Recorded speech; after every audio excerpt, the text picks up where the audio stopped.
xeexal Sénégal bu ma paree ma dem tëddi nelaw c'est fini damay jël sama temps nag xeexal Sénégal et je pouvais faire le mauvais choix yéen ñiy wax je pouvais faire le mauvais choix kan moo ma mënal dara j'ai 49 ans man su ma demoon defi lu ma neex kan moo ma man kan moo ma moom moi je me suis battu avec le gouvernement des États-Unis je les ai battus en justice ma xeex ak gouvernement Sénégal ma duma leen justice ngeen defee ne benn almaami jàll buy wax à Makakoli Bantan me dérange ça me dérange pas moi les gens m'ont insulté matin midi soir lu ma wàññi lan la ma wàññi seen saaga yi tax na gënuma leer est-ce que leeruma wax leen leeruma sikkim bi leerul naayisul mbaxane bi nekkuma ci oto bu yaañ ndekki ba suur lay def di naan café nag Starbucks arrêtez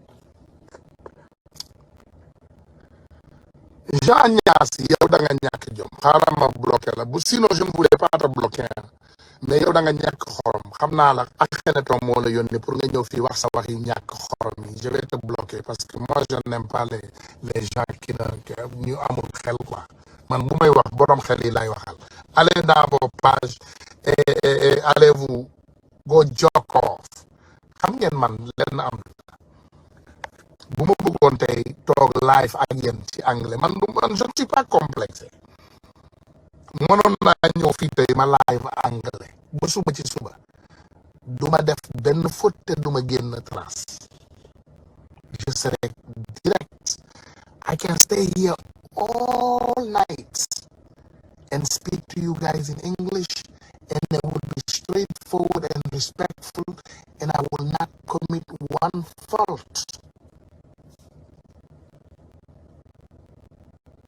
That's the facts. Mais je ne l'ai pas fait parce que je ne suis pas complexe. Nse sino jam fo sini nali kuma mandi account. Nte fot killing kela. Mi do wari joda le do hajjango mi hala pula. Mi wata fot goto. La wata unire ma kumane nda kana diga musuni kan kanne. Nte fot bane nyana. Je peux rester ici jusqu'à demain vous parler en français. Je ne commettrai pas une faute. Wala bu ma ko commettre tamit di nga gis ne faute bu mineur la. Man naa fi toog ma lakk leen 20 lakk dara du ci dindi laaj leen ñoom live yi bu ñu ñëwee ci biir live yi ñi ngeen jàpp nii di ma suqatoo ne leen ñu lakkal leen benn lakk la plupart de c'est des complexés dañu xat ci dara dañ leen tënk ci dara seen xol yi ñoo xat mënuñu supporter un Tunkara qui vient il a sa vie sur normale et il se bat pour son pays ils ne peuvent pas le supporter et c'est de la méchanceté loolu méchanceté la dinaa ñëwaat de parewuma de ndax xam naa ne tey coupe du monde la Maroc mi ngi joué moom mooy ñëw waaj a joué ni ak Portugal damay dem supporter sama xaritu marocain yi ndax mënuma leen bañ a seetaan ndax dama bëgg football mais dinaa ñëwaat le président Ousmane Sonko il veut le sacrifier mes frères et sœurs Ousmane Sonko dañ ko bëgg a am luñ ko takkal procès moral boo xoolee ku mel ni Nabou Dash dañ koo yónni boo xoolee ku mel ni sama waa ji Kaliphone dañ koo yónni yooyu ñuy wax bàyyi leen di gaaw di jël dara nit ku ne loo xam rek sa diggante ak yàlla la man daal xam naa vidéo amul audio amul c'est parce que ils savent que loolu du information loolu nous on le savait déjà on savait qu'il y a pas de vidéo et il y a pas d'audio que Sidi Ahmed Mbaye et Adji Sarr, ils ont déjà décalé ces caméras-là. Ñu yóbbu leen génnee leen foofu.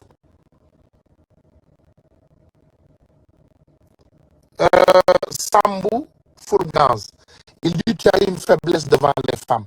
Alhamdulillahi Rabbil Alamin. Ma maman est une femme, ma femme est une femme et j'ai des filles. Alhamdulillah, Alhamdulillah. C'est le prophète Mohammed qui nous l'avait dit. Il a dit aie pitié des filles. Merci beaucoup pour connaître. Parce que si, par exemple, tu penses que ma faiblesse, ça va me laisser marcher quelqu'un sur ma tête, tu te trompes lourdement. Je ne le ferai pas. Si tu veux prendre cette affaire de Gabriel Khan, tu la multiplies, il a une faiblesse. Arrêtez ces manipulations. Je suis une personne de bonne foi. J'ai une faiblesse avec tout le monde. J'ai une bonne foi. Voilà. Maintenant, si vous voulez prendre mon foi et le changer, venez le changer. J'ai une bonne foi. Et Dieu, Ya Allah, merci pour le foi que tu m'as donné. Pour que je puisse partager avec mes frères, pour que je puisse sacrifier ma vie pour les autres. Merci beaucoup, Dieu. Ne manipulez pas les Sénégalais. Cette bonne foi ou cette faiblesse n'a rien à voir avec l'appel de Gabriel Khan. Je n'étais pas faible. J'ai demandé des questions qui peuvent faire avancer notre combat. Gabriel, est-ce qu'Adji Sarr était enceinte? Elle a dit devant tout le monde, mon petit bop weddil na ko bopam. Elle a dit ça, vous avez entendu? J'ai demandé des questions.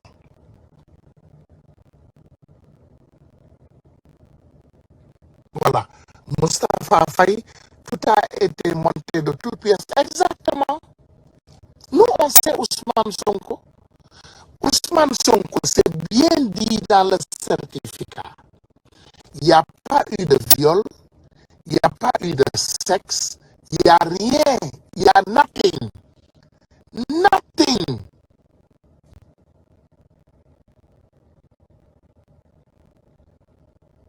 C'est ça la vérité. Déglu-les-moi encore, Sénégalais. Je pense qu'il y a beaucoup de monde qui se trompe de sentiment. Ousmane Tounkara, je ne suis intéressé de personne. Ils me connaissent pendant des années. Je ne suis intéressé de personne dans ces réseaux sociaux. Amul kenn ku ma fi seqal wax bu ñàkk fayda. Waxatuma la Gabriel Khan. Man soxlawuma xool Gabriel Khan comme jigéen. Il faut savoir que parmi nous, il y a des hommes qui n'ont pas besoin de ça. Am na ci ay góor yu mel ni ñun ay jàmm lañu. Mu ne na frustré pas Tounkara nag du seen morom ci Sénégal moo doy waar rek. Sénégal moo doy waar, Sénégalais doy waar. Sénégalais tu peux te sacrifier la vie bu pare nag mu ne moom moo la moom na man kenn jëndu ma de li may def nii yëpp c'est fi sabilillah. Je fais le don de soi pour la patrie. Le don de soi. Le président Ousmane Sonko nous a dit de faire le don de soi pour la patrie. Le don de soi pour la patrie. Le don de soi la wax. Mu ne kenn ku nekk ci ñun jëlal dërëm bi nga moom nga dugal ko ci xeex bi. Jëlal sa temps nga def ci xeex bi. Demal ngeen massifier. Grand maa ngi leen di ñaan Sénégalais yi te fii laay tëjee dinaa ñëwaat nag après mais fii laay tëjee maa ngi leen di saraxu nañu jàppale président Ousmane Sonko ci liggéey bi nañu yërëm président Ousmane Sonko boo gisee ngeen may attaqué lu bari du ma leen faale Ousmane Sonko laa yërëm parce que xam naa ne ndeysaan fi mu ne nii xoolam baa ngi dagg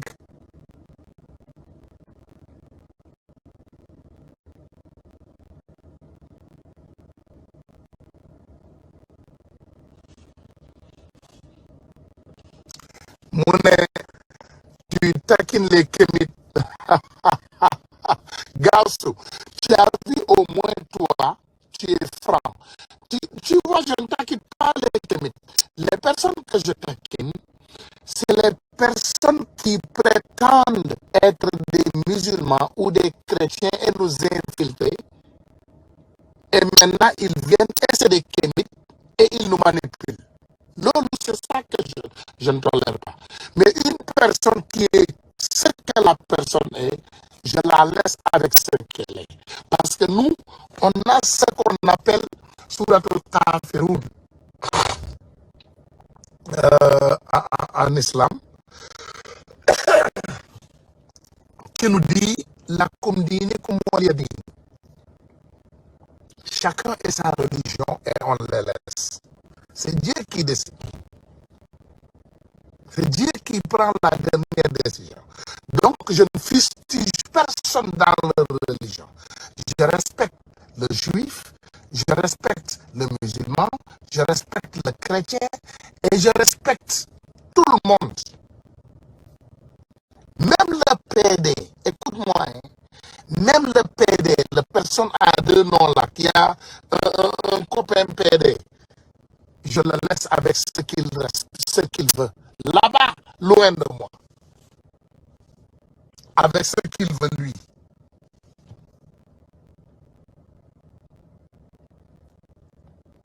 Moi, je suis humain. Je suis un être humain. Moi, je suis un être humain.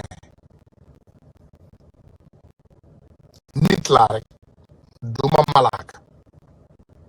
Je travaille.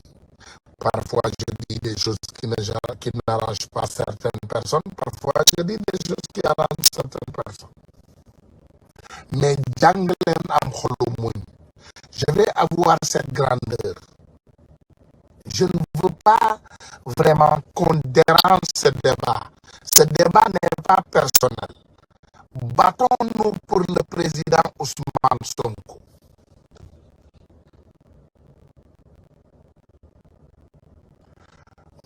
Arrête de parler sur vos alliés. Tu risques d'affaiblir le combat. Non, non, non. Abdou Diédhiou, je ne parle pas sur mes alliés. Moi, je parle la vérité. La vérité, c'est ce que Dieu veut. C'est les mêmes personnes qui sont sorties et ont menti sur mon dos que je clarifie les mensonges. Mola Morgan n'a rien fait. Il ne m'a rien dit de mal. Mola Morgan a bien dit que Ousmane Tounkara, c'est son frère et son ami. Et rien ne changera ça. Mais c'est les personnes qui le poussent, qui vont rentrer sur son live pour manipuler, pour essayer d'insulter et de dire du n'importe quoi. Ay fen. Man bi may focus, quand je focusais sur ce combat-là, ces imbéciles-là dormaient dans leur maison. Man Sénégalais bu ne xamal naa la ku ma xamal man écoute-moi ku ma xamal brin wu aliment xamal naa la saaku ku ma xamal saaku xamal naa la tonne et je peux faire la guerre. Man ragaluma guerre. Je les attends tous. Une personne qui m'attaque quand tu finis, Franco Layal et tu m'attends. J'ai vu une dame qui menace. Ku ñàkk jom kooku nekk franc Europe mi ngi menacé mu ne moom Ousmane Tounkara lay parel mais bu paree na Franco Lay ma ñëw defal ko subhana rabbil azim na pare ku ma laal la soo paree da ngay yàqu déggu leen li ma wax de lu ñu wax ci Ousmane Sonko ñu ne Sonko ku ko laal lan ku ko songu sanku man ku ma songu sanku dem leen xool ñi ma doon xeexal yëpp depuis le début allez regarder je suis un combattant moi léegi nag ma nekk ancien combattant parce que j'ai bientôt 50 ans dans quelques jours je suis un ancien combattant nag mais du ma bàyyi kenn yaakaar ne ci sama ginnaaw gii ngay dundee ça ne marchera pas ku ma jaay réewande ma jaay la fukki réewande maa leen gën a réew téeméeri junni yoon j'ai peur de rien nag ma wax leen ko amul lu may ragal man amul lu may yëngal seen réewande boobu jël leen ko ngeen yóbbu ko seen kër ndey gëmu leen salam ndeyam fi ngeen toog ci réseau yi di jaay seen bopp di càggatu dans les réseaux là vous êtes des prostituées des réseaux sociaux ngeen toog fii vous vous vendez aux enchères ah ñeeta la man de ma kii woona ma maanaam quand on finit man de di woona ma man de di woona ma tout c'est de prostitution vous êtes devenus des prostituées publiques man ku ma song ma sànk la je suis là ma moom sama lam parce que je ne vous ai pas répondu je n'avais pas de temps maa ngi toog nelaw di lekk jàmm allez-y ma xaar voilà gars yi nee nañu match bi commencé na allez regarder j'en arriverai inchallah gars yi kontaan naa trop ci yéen di leen ñaanal jàmm di ko ñaanal seen njaboot je vous dis encore une fois keroog lii laa bëggoon waxtaane bi Gabriel Kane duggee c'est ce problème de Nabou Dash parce que Nabou Dash a été armé pour qu'elle commence ses manipulations loolu Nabou ñun Sonko laalul kenn nobantewul ak kenn jegentewul ak kenn arrêtez vos manipulations c'est de la foutaise ça c'est un manque de respect pour Ousmane Sonko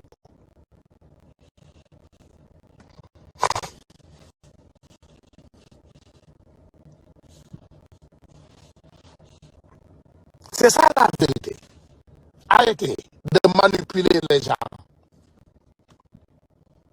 Nabou Dash lay waxal de boo leen paree dagg ko yóbbul ko nekk ko Ousmane Tounkara nee na da ngay manipuler cette manipulation ne marchera pas voilà Sonko aji bàyyi rek dafa laa laal nobatu la c'est mentir aux Sénégalais Ousmane Sonko laalul Adji Sarr jegewu ko raayu ko foonu ko xuriwu ko wokku ko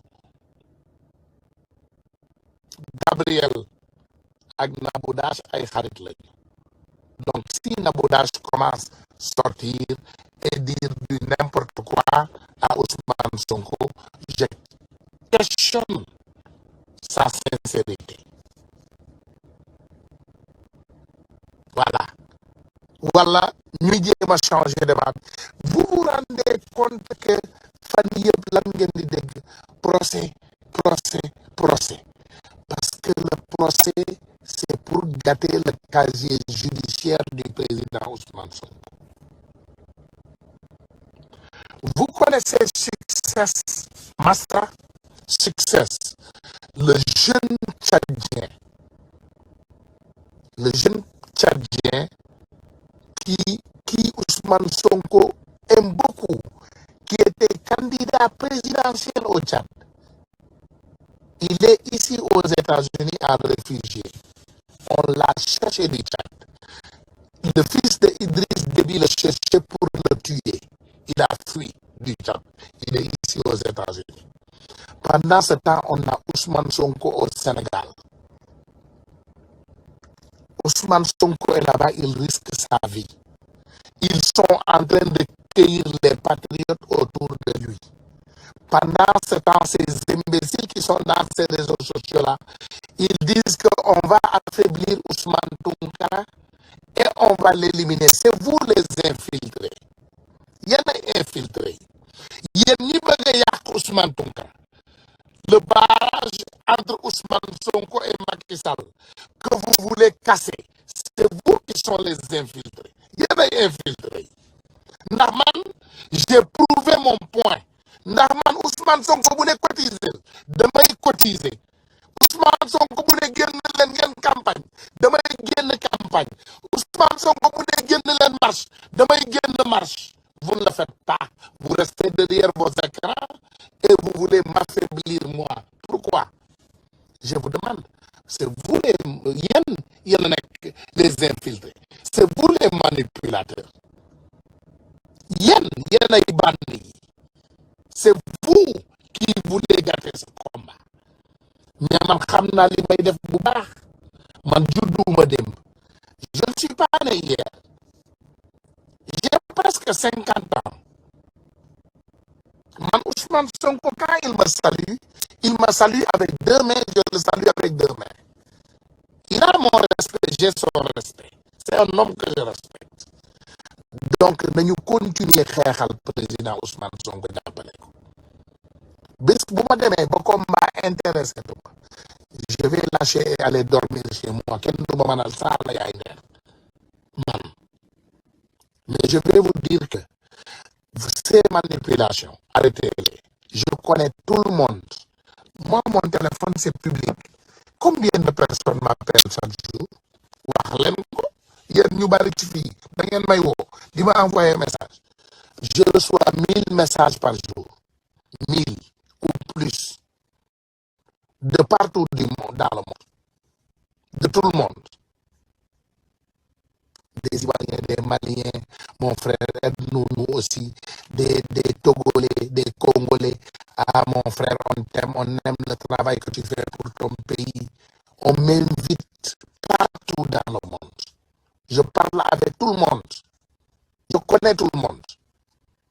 Personne ne va me dicter qui parler ou qui ne pas parler. Personne n'a. Ça, c'est mon choix personnel. Vous m'appelez moi, Yen Wirngen, Yen les Sénégalais normaux. Vous m'appelez moi et me taxez de comploteur. Est-ce que vous êtes OK parfois? Vous regardez Ousmane Tounkara que je connais. Man naa défendre de. Je peux me défendre.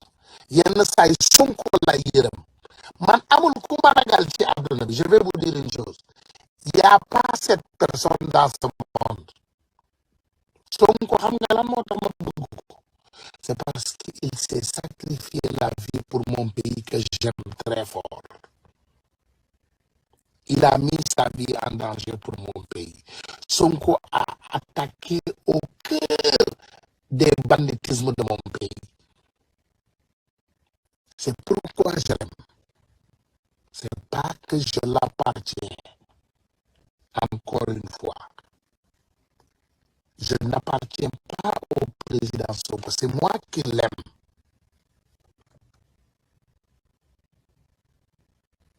Voilà. C'est moi qui aime Sonko. C'est ça. Loolu mooy dëgg.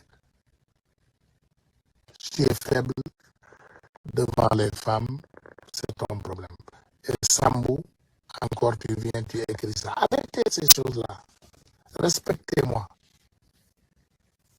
Moi, je respecte les patriotes. Je remercie aussi mes frères patriotes qui m'ont soutenu. Nafek et les neutres qui sont cachés aussi, je vous félicite. Comme Nalen. Je vous connais tous. Coow bu amee da ngay gis ñu bari dañuy dem laqatu fale ñu seetaan ma ñu ne ah c'est notre opportunité ils vont tuer Ousmane Tounkara. Comment vous pouvez aimer Sonko et combattre Ousmane Tounkara? 90% des jeunes que vous voyez aujourd'hui dans ces réseaux sociaux, c'est mes frères, c'est mes amis. Exemple parfait, Anan TV, Cheikh Anne. Ça, c'est mon petit frère. Anan TV. Des personnes comme ça, c'est nous qui les avons introduits à ce combat. Combat, oui, on a amené les gens et on les a présentés à ce combat. Et ils ont aimé le combat parce qu'ils ont vu notre amour pour notre pays.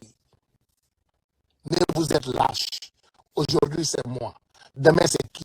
Demandez-vous la question. Payman là. Soubakan là. Demain, vous allez faire face à qui? Demain, vous allez insulter Sonko. Combien de fois j'ai sauvé Sonko? Je vous ai dit, il faut croire à notre leader. Respecter notre leader. Tu ne peux pas mettre quelqu'un devant et tu questionnes ses décisions. Sonko, quand Sonko a fait ceci, vous l'insultez. Tout ce que Sonko a fait, vous l'avez fustigé. Et je me suis resté droit dans mes bottes. Et je vais continuer de rester droit dans mes bottes. Ça, c'est un choix. Je ne suis pas peur. Damay bëgg nit ñu bari xam ne bu may ne Sonko Sonko Sonko, moi j'ai pas besoin de qui que ce soit pour exister, parce que j'existe avant qui que ce soit. Je veux, moi, man dama indi sama doole jàppale Sonko. Voici la différence entre moi et beaucoup de patriotes. Moi, je me suis créé, j'ai créé mon networking et je suis venu avec mon networking pour supporter le président Ousmane Sonko. Je ne fais pas partie de ces Sénégalais importants devant qui sont venus et qui ont déjà vu le président Ousmane Sonko installé et Sonko y'a fini pour que les gens les regardent. Moi, je ne suis pas de ce genre. Ngelaw yóbbaale ma dara fokkul samay bët. Man, j'ai créé mes réseaux et je suis venu supporter le président Ousmane Sonko. Je ne suis pas assoiffé de femmes, de fame. Donc, je ne suis pas assoiffé d'être vu. Je n'ai besoin de personne pour exister. loolu mooy dëgg dañ ngeen déglu ku mel ni Nabou Dash mënuma teg live Nabou Dash. Je ne peux pas mettre le live de Nabou Dash. Je ne peux pas le mettre parce que Nabou Dash, il s'est permis de marcher dans nos cerveaux. Elle est très suivie, les Sénégalais la connaissent. Nabou Dash, c'est une amie intime de Gabriel Kane. Maman Gabriel Kane nii la, c'est des meilleurs amis. Elle marche dans nos cerveaux. Dès que ngeen fi Nabou Dash bu ne na ma tata Marème woo. Nabou Dash, elle est dans son travail. Nabou Dash mi ngi def liggéeyam. Elle fait ce qu'elle peut parce que Sénégal dafa bari ay nandité ay nit yoo xam ne dañu defee ne mën nañoo dox ci maayanu Sénégalais yi. Nabou Dash sort, elle nous dit waa Ousmane Sonko de waa aji muñal Ousmane Sonko violé wu la ñun ñëpp xam nañu waaw loo leen sekk nag yéen a ko sekk bu la tëddee wala nangam Nabou Dash da ngay fen ci moom Ousmane Sonko masul tëddee Adji Sarr et ça on le sait. Pourquoi ngeen di manipuler l'opinion? Pourquoi vous manipulez les Sénégalais? Pourquoi vous marchez dans nos têtes? Pourquoi ngeen di fooye xelu Sénégalais? Pourquoi vous marchez dans nos têtes? Gis nañu avocat bu dem ci télé TFM mu taal carrément adduna bi yëpp di ko seetaan. TFM laa la wax de. Xam nga lu mu fa def? Mu jël audio bu ñu manufacturé, audio boo xam ne Sonko mi ngi doon wax ci Macky Sall la. Et merci choix yi moi by the way pour wan leen ne man awma noonu ci combat bi. Man sama focus c'est de libérer le président Ousmane Sonko de ses sorciers, qu'il soit candidat mu dem 2024 gagner ay élection. Waaye yéen bu ma leen toppee dinaa leen tegal vidéo bu leen di déglu loo ne ñoom seen sujet c'est de travailler jusqu'à ce que Ousmane Sonko ne pourra pas être candidat. Balaa may ñëw ci loolu ma tegal leen li nga xam ne moom mooy El Hadj Diouf, El Hadj Ousseynou Diouf ñun ñëpp ñu gis ko mu dem TFM di wone vidéo fen tapale sos adduna bi yëpp di ko seetaan sur un plateau de télé. Pape Ngagne Ndiaye xam ne El Hadj Diouf li muy teg nii c'est illégal mais moom Pape Ngagne Ndiaye ba léegi mu jël affaire bi mu teg ko mu indil ñu caay-caay bi pour lan pour tout simplement manipuler les opinions nañu dem ñu déglu ko.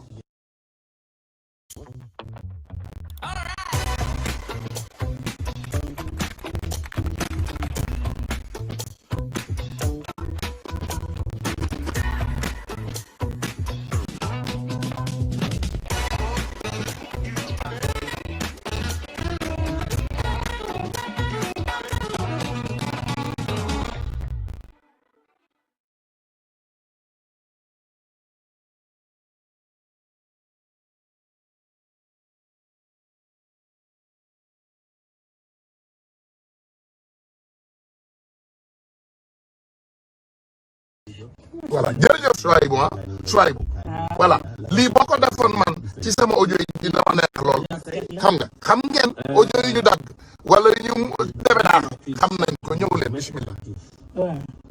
dafay indi benn vidéo boo xam ne démb Taku Show bi Maître El Hadji Diouf waxee ba pare. Taku Show moo doon tontu Maître El Hadji Diouf ci internet bi. Taku Show waaw. bul fàtte ni 6 mois ci ginnaaw. coow lii Maître El Hadji Diouf yenn yóbbu ko ca TFM naan déglu li Sonko wax. defoon nañ ko fii waaw léegi dañ ko dagg dugalaat ko ci internet moo doon tontu Maître El Hadji Diouf léegi Maître nag victime la lu tax mu nekk victime nag moom lañ bëgg lu tax mënoo woon indiwaat loolu moom lañ tere boobu waaw mais dañuy déglu di Maître ba pare d'accord télé ba mu dem wax dëgg yàlla ma jàppale télé bu crédible la lam fa toog di ko wax ñu dem xooli premier élément bi lan la Maître wax démb ca TFM après ñu dellu si waat écoutez yi nga mën a dara taal man yore naa fii kii mu ne mu ne regarde bu almet bii taal dëgg bi am naa ko. déglu leen lii regardez ça. am na vidéo boobu. flagrant. il faut xëy moom kii moom Sénégal la bañ Sénégal la bañ mu ngi nii mu ne am na bii taal dëgg bi am na ko. mu dégg mu wax mu ngi nii mu ngi nii maa la ko jox parce que sinon boo ko tegul dafay mel ni wax na ko. dama la koy tegal dama la koy tegal. man su ma dégg fenn fu Ousmane Sonko waxee ni almet bii taal dëgg bi maa la koy tegal mais bu la metti maa koy tegal en attendant nga koy tudd dama bëgg nga tontu ma ci leneen si léegi rek ma tegal ko léegi sarax ma rek ma tegal ko non amul sarax ma maître soo bëggee jàppoo ni dafay xaw a non mais man minute almet ñi ma doon wër boobu ba léegi pour taal dëkk bi almet boobu jot naa ci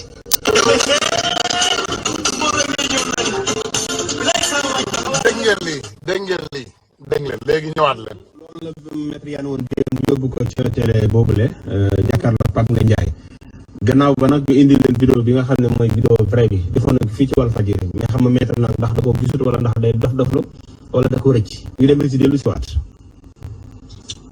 mu noonu li mooy daggitu vidéo bi nga xam ni moom lañ gis ci internet bi partout ñu di ko partagé ñu ni daal waa ji wóoratul am na sax ay tiktokers yi ma gis ñu jël ko comme duo di wax ne kër ay la yéen ki Sénégal doon jublu ko bëgg koo fal ay mbiram wóoratul ñun nag dem nañ jeexi ba gis vidéo vrai bi fan la wax ji commencé sax ba léegi ñu àndandoo dem xool wax ji fan la commencé après ñu jëli si waat. Coupe d'Afrique moment fort la temps fort la pour la jeunesse de ce pays waaye Macky Sall gagné Coupe d'Afrique de peuple sénégalais moo gagné Coupe d'Afrique bu ko kenn askanale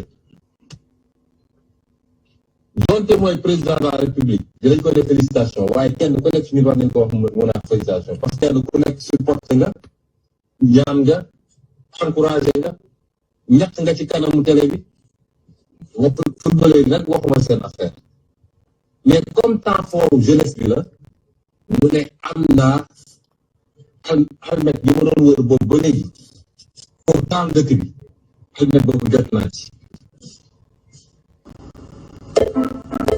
voilà mi ngi noonu Fatou Seye Ndir élément bi mi ngi xam nga lii yaatu la lii mi ngi ne xam nga lii mooy lâcheté ci société grand monsieur Abdou Diédhiou Kasumay maa ngi lay ziyaare bu baax mais Abdou ne fait pas d'erreur de communication moo tax ma épinglé la je n'ai absolument pas fustigé une personne dégguloo ma benn yoon ci sama biir kàddu yëpp ma fustigé Mollah Morgan donc parfois il faut faire attention à ce qu'on dit parce que day rediriger débat foo xam ne nekku fa xam nga yow ku lire sa commentaire bi day ne Ousmane Tounkara est en train de fustiger Mollah Morgan un petit frère qui m'appelle qu'on parle chaque jour.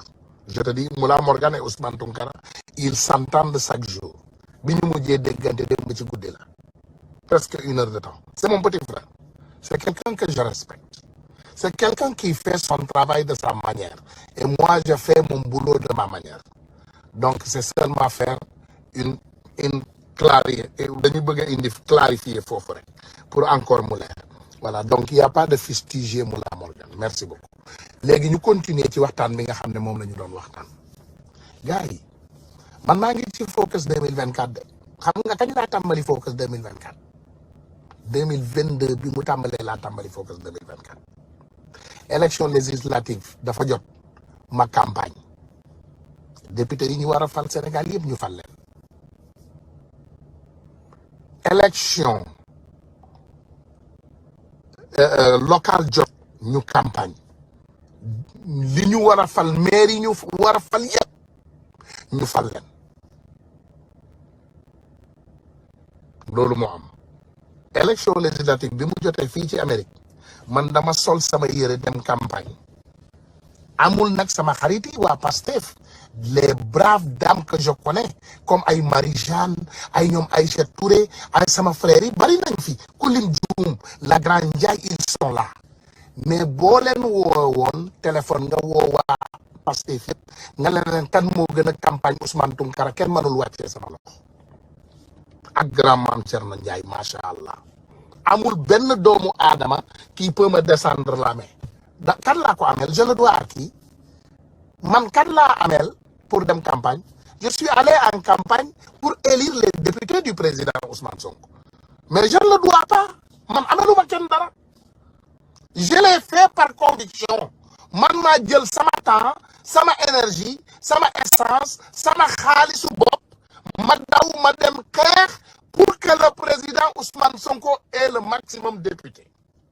et Yewwi Askan Wi loolu kan moo ma ci fekk ku ko mën a dindi waxal quand on appelle aux cotisations damay dem ma cotiser parce que c'est ce que le président Ousmane Sonko a besoin dafa na ñu cotiser la dernière fois c'est le samedi passé le samedi passé la ñu doon def fundraiser ma dem yàlla dimbali ma woo sama benn xarit bu laa biir ma ne ko kaay nga laawee ñu biir écoutez-moi un patriote ma woo ko ma ne ko diw mu ne ma waaw ma ne ko kaay nga laawee ñu biir viens nous assister à notre fundraiser il est venu il a donné 9000 euros écoutez-moi 9000 euros parce que yéen ñi nekk Europe laay waxal euro ak dollar presque nii la léegi tête à tête il a donné 9000 $, 4000 et l'autre 5000 promis 9000 $, et moi je donnais 1500 $, 500 et 1000 promis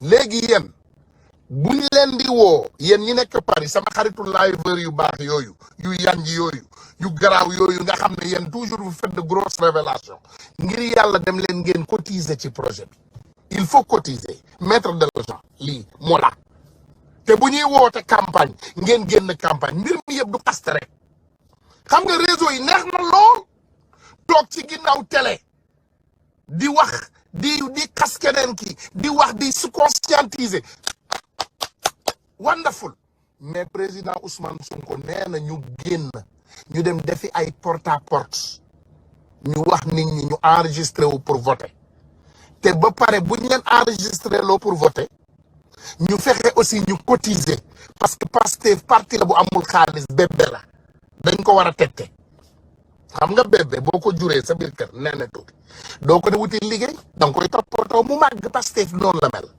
c'est un petit parti politique aujourd'hui qui est devenu un grand parti politique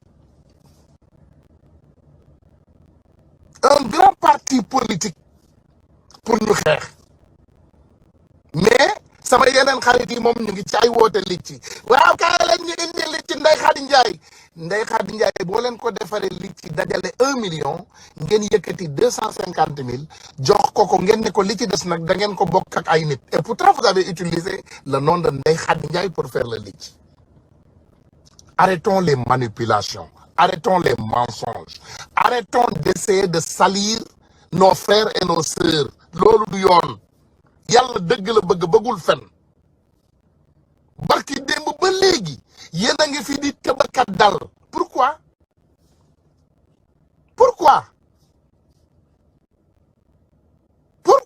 barki démb ba léegi ngeen nekk ci sama der bii man lu ma leen amee je dois quoi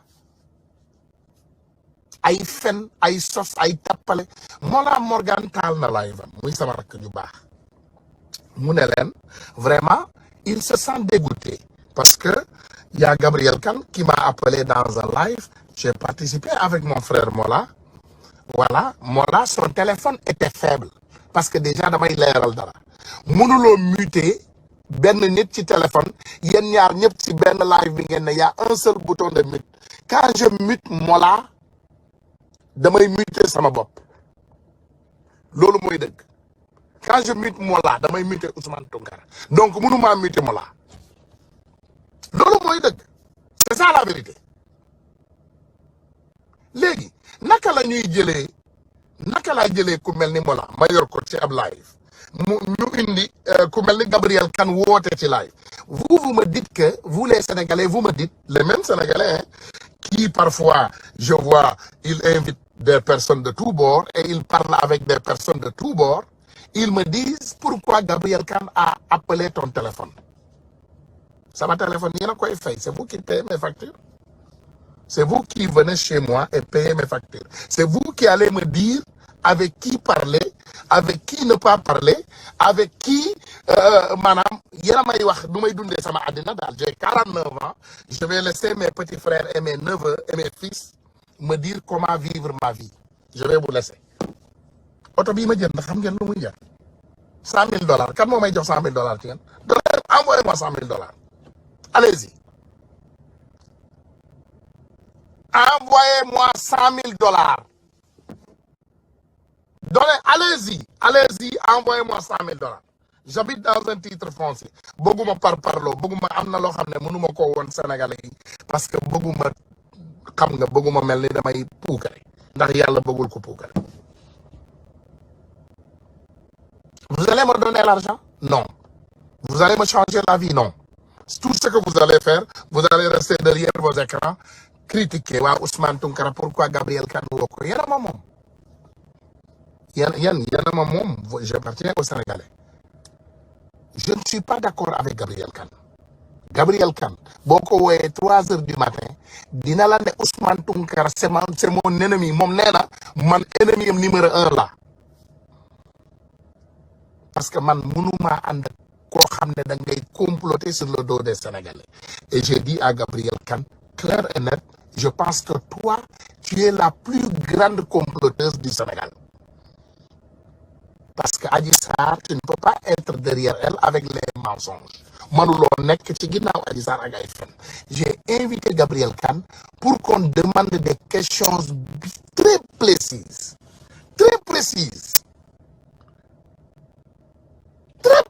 laa wax maanaam Gabriel Adji Sarr dafa biir Gabriel Adji Sarr am na doom Gabriel certificat médical bi lan moo ci ne Adji Sarr dañ ko violé Gabriel Adji Sarr li mu leen wax ana film yi Gabriel Adji Sarr ana photo yi c'est pourquoi j'ai laissé Gabriel Kane entrer ici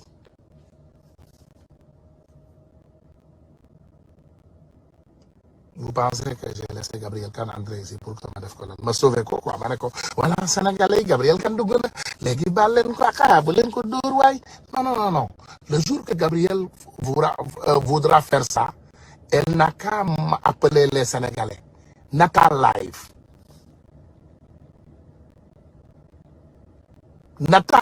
moom mu ne Sénégalais yi jéggal leen ma wala mu ne Sénégalais damay xeex ak yéen man loolu lay def su ma amee pour wax j'allume mon live à moi-même déglu leen pendant le temps que nous on est concentré sur Ousmane Tounkara qui n'est moi je suis pas candidat présidentiel au Sénégal hein.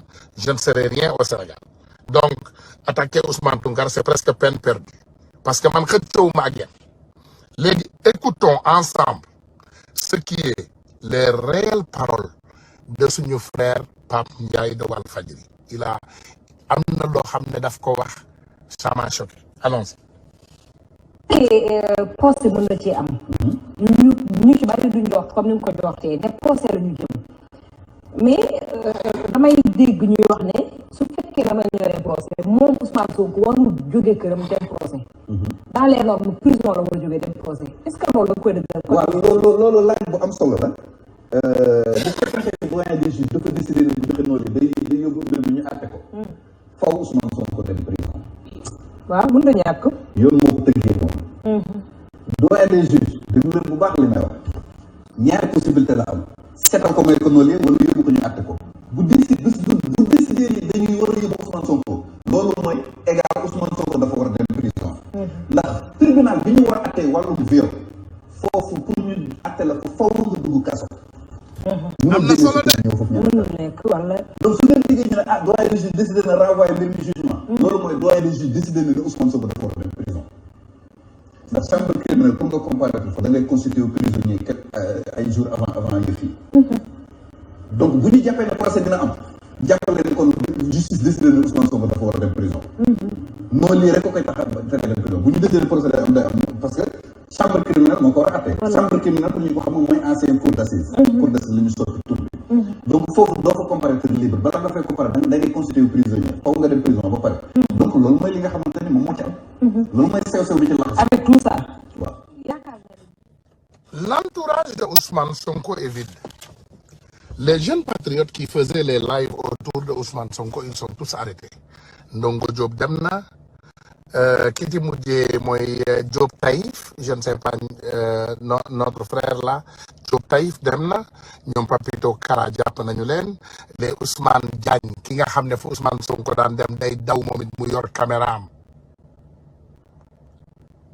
il est parti. Toutes les personnes qui montraient Ousmane Sonko en temps réel, ils ont été cueillis et mis en prison. laaj leen seen bopp demandez-vous la question lan moo waral Macky Sall lépp lu wër Ousmane Sonko ci wàllu sécurité ak ci wàllu visualité mu bëgg ko jàpp suñu caméraman ba on l'a assassiné fàtte ngeen suñu caméraman ba suñu boy bu xarañ ba te mu àndoon ak suñu garde corps yi ils ont été assassinés par ce gouvernement de Macky Sall.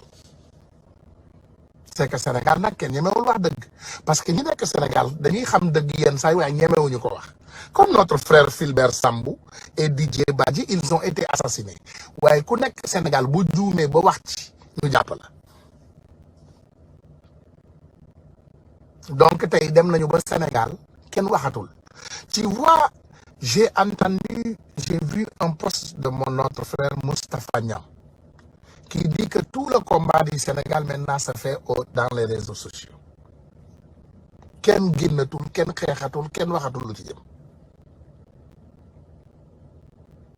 léegi maintenant la seule chose que nous avons le temps pour faire diw sàcc la diw reykatu nit la baayam moo rewoon kii ndeyam moo fenoon fii baayam moo demoon fële diwam moo demoon guerre c'est ça le combat du Sénégal aujourd'hui.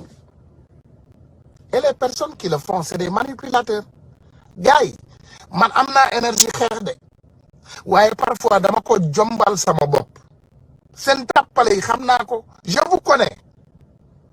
connais mes frères man xam naa ay Akhenaton xam naa la ba mu jeex tàkk parce que on était ensemble man maa la daan ubbil nga taal ma taal live may la nga wax une trentaine de minutes les trucs sont là Akhenaton man maa la introduire Sénégalais yi maa la daan ubbi live nga dugg wax ba doyal après loolu ngay dugg ci ñoom Mati Tubaab Pom ak fépp c'est moi qui t'a introduit au monde man nu ma leen di bañee Guigui c'est un petit frère qui me respectait beaucoup quand même léegi nag xam nga dafa réew xam nga léegi xale yi ñoom dañuy réew dañuy jékki-jékki rek yëg seen bopp commencé jaay réewande ay xattar nangam ay sëriñ si nangam ay lii nangam loolu réewande la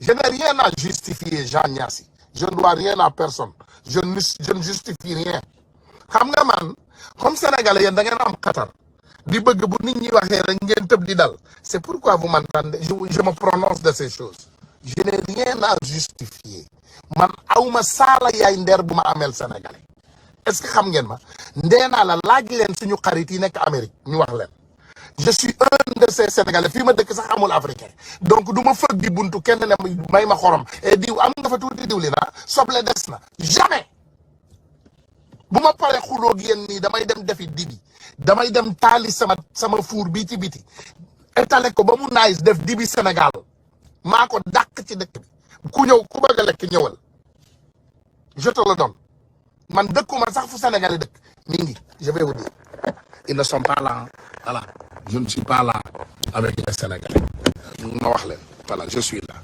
wax leen ma fu Sénégalais nekk fii amul benn Sénégalais bu fi dëkk y a aucun Sénégalais zéro mi ngi nii aucun amul benn Sénégalais bu fi ne y a aucun zéro nada. fu Union européenne ak Sénégal ànd di liggéey Sidia ak Abraham daje ànd gagné. man damay bay di sàmm fii si Thionckessil bokk naa itam benn mbootaay liggéeykat ndimbal bi Union européenne indi fii si mbootaay mi tax na ba Abraham mën a ñëw fii di ñu tette si liggéey bi léegi sama frère la. liggéey bii wan na ma ne dund tedd ci village bi mën na nekk la. fu Union européenne ak Sénégal ànd di liggéey bërëb liggéey am di yokku liggéey gën a bari Union européenne ak Sénégal daje ànd gagné. amul benn bu ñu woote fii lay jóge conduire des kilomètres ma dem fekki Sénégalais yi ci seen koñ waxtaan ak ñoom je sors d'ici je vais des kilomètres pour chercher les Sénégalais dans les quartiers où ils habitent pour me combattre ngeen nekk fii booba ba léegi di ma xas jàpp sama deret bi ngeen naan ko barki de raxasal ngeen ma samay bakkaar yëpp barki dem ba léegi man dama leen faale. Vous me faites quoi? Vous me faites quoi? Man mën naa abandonné man su ma neexoon ma def lu ma neex mais defuma ko je ne l'ai pas fait je suis resté ici hein. J'ai écouté j'ai souffert j'ai patienté ma leen di déglu parloo bi j'ai tout fait. On se bat pour notre pays. Merci mon frère Cissé Sidi. On se bat pour notre pays. Man dama am gàcce bu ma gisee nit ku mel ni Ousmane Sonko. Il ne sort pas du Sénégal. jéemul daw demul France demul fenn mi ngi toog Sénégal. Il met sa famille en danger. Ousmane Sonko, il a risqué sa famille. Il risque sa vie ma xool ko ma ne kii de jar naa jàppale parce que loolu la yàlla ak yonentam bi wax parce que quand on voit une personne qui peut changer un pays on le soutient loolu moo ma dugal ci combat bi pour soutenir Ousmane Sonko. Les gens qui focus 2024 focus 2023 là c'est les mêmes personnes qui n'ont jamais soutenu le président Ousmane Sonko mënuñu ko digérer ñi bëgg Ousmane Sonko nii tey ils sont derrière l'original man hier laa fi ñëw musuma fay musuma dellu ginnaaw ku mës a gis vidéo bu Ousmane Tounkara masa ñëw même 10 minutes ne bàyyi naa Ousmane Sonko indil ma ko je n'ai jamais laissé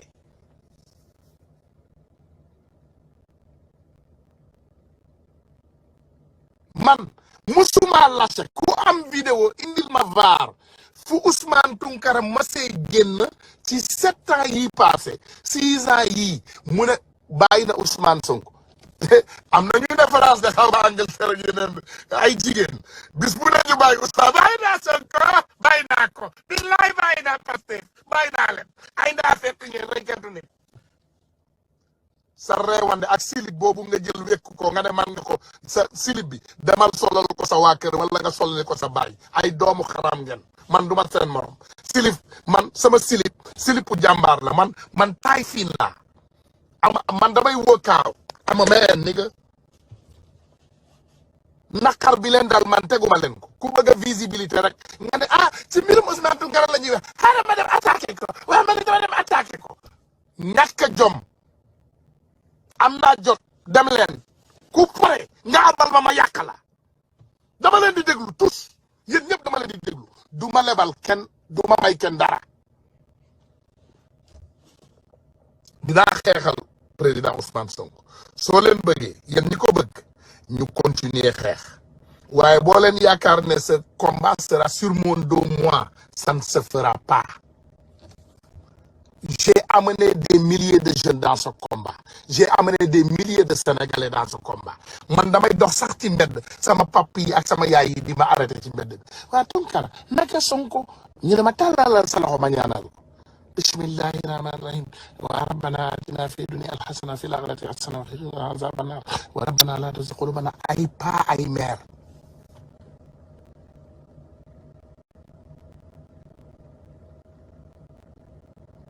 Moi, je ne suis pas dans le mana Jean Niass loolu problème mu Djidji laa xalaat yéen a xalaat loolu yéen war ngeen xam ndax man mana lay def ou non yow war ngaa xam loolu man bu doon mana damay supérioriser sama bopp sénégalais yi man je ne suis pas low class man du ma low class il faut nga xam loolu seen tappale yi ngeen di def. seen affaire kémit yi ngeen bëgg a indi ci réseau yi parlo yi bàyyi leen ko lii yëfu naa fekk la bu dee man mana laay def xam ngeen ko est-ce que mas ngeen maa dégg ma ñëw maa inventé lii mii maa fi nekk waa maa yor fii maa poñe fii maa teg fii arrêtez ça c'est du banditisme c'est la lâcheté bàyyi leen soxor lii ngeen di def maa ngi koy gis ku ne posté Tounkara a trahi Tounkara a parlé Tounkara j'ai trahi qui dites-moi qui j'ai trahi xam nga nit nag booy wax mbir da nga koy wax mu yenu maanaa je reçois des appels waaw Tounkara vraiment tu nous as déçus je t'ai déçu j'ai fait quoi dites-moi c'est normal hein je vous dis xam nga nit nag boo ko waxee loo xam ne def na ko da koy nangu dites-moi ñëw leen ngeen ne ma kii la Ousmane trompé amul kenn ku ma masa trompé amul kenn ku mën a ñëw taxaw y a d'autres qui écrit il fait des affaires avec Pape Diop lui il a trahi ça fait longtemps il fait des affaires avec Pape Diop le traître mon ami moi je suis un homme d'affaires de carrière wax naa leen ko fàttali naa leen ko moi mon papa était diamantaire à l'âge de 17 ans j'étais déjà dans les affaires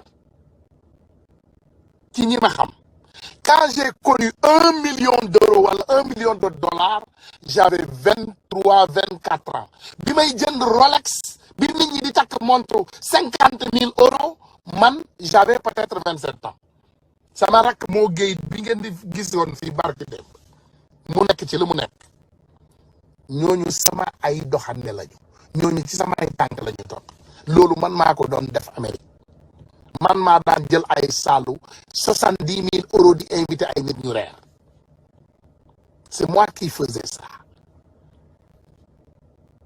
bàyyi leen sénégalais yi ngeen bàyyi yabaate bi ngeen nekkee di fontoo nit ñi di jël ay kaddu yu ñaaw di ko teg ay doomu aadama di sosal nit di ko fenal di ko waxal lu dul dëgg man soxlawuma xaalisu kenn doxande Macky Sall yi samay xarit lañu nit yu gën a jege Macky Sall les personnes les plus proches de Macky Sall j'ai beaucoup d'amis là-bas dans ce parti de Macky Sall dama xam ñu bari man li ma xam dafa bari c'est beaucoup de personnes qui me connaissent et j'ai refusé j'ai fait mon choix de me battre pour Ousmane Sonko boo leen woowoon Ousmane Sonko ci boppam moom il m'appelle 1 million marche la may wooye Ousmane mais comme 1 million marche xam na ma il me connaît bien c'est un jeune qui est pertinent que j'aime Ousmane Sonko man gëmeewuma ko mais loolu ça c'est mon choix man ragaluma attaque de dama bëgg bu ma pare yéen ñëpp ngeen dem poster seen Facebook saaga ma loolu laa bëgg ngeen xool ndax faale naa leen faalewuma loolu su ma paree su ma waree waxaat damay taal live bi ma wax li ma pare li ma bëgg a wax su ma paree ma tàggatoo boo leen di saaga gis nga la plupart boo leen di saaga ndeysaan mi ngi fekk maa ngi dibi teg ataaya du ma seetaan bu ma naanee ataaya ba pare may lekk dibi lekk soble sama benn xarit mooy capté benn poste nit rek yónnee ma ko ma ubbi je dis mais c'est quoi ça muy sama benn sœur ma dem ci page borom xool ndeysaan man xol bu rafet bi ma commandé ma ne ah mais waaw soxna si lu xew ma gis sama benn xarit bu ne je suis fâché ma ne ko waaw bul mer waay noonu laay gisee les postes c'est des personnes qui vont me faire des captures d'écran et me montrer les choses wala ñu ne ma diwa ngi live de nee na nangam nit ñooy def loolu mais bu dee man ak yéen rek li ma ameel Sénégal mooy jël sama temps xeexal Sénégal bu ma paree ma dem tëddi nelaw c'est fini damay jël sama temps nag xeexal Sénégal et je pouvais faire le mauvais choix yéen ñiy wax je pouvais faire le mauvais choix kan moo ma mënal dara j'ai 49 ans man su ma demoon defi lu ma neex kan moo ma man kan moo ma moom moi je me suis battu avec le gouvernement des États-Unis je les ai battus en justice ma xeex ak gouvernement Sénégal ma duma leen justice ngeen defee ne benn almaami jàll buy wax à Makakolibantan me dérange ça me dérange pas moi les gens m'ont insulté matin midi soir lu ma wàññi lan la ma wàññi seen saaga yi tax na gënuma leer est-ce que leeruma wax leen leeruma sikkim bi leerul naysul mbaxana bi nekkuma ci oto bu yànj ndekki ba suur laay def di naan café nag Starbucks arrêtez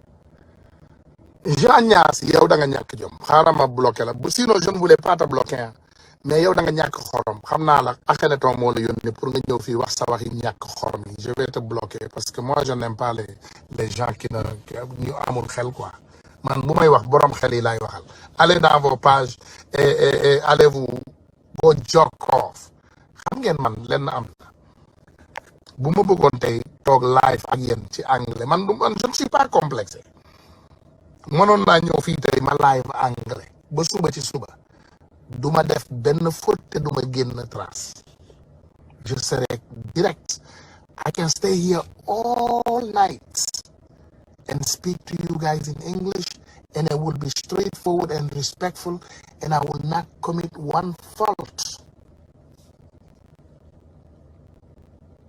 That's a fact.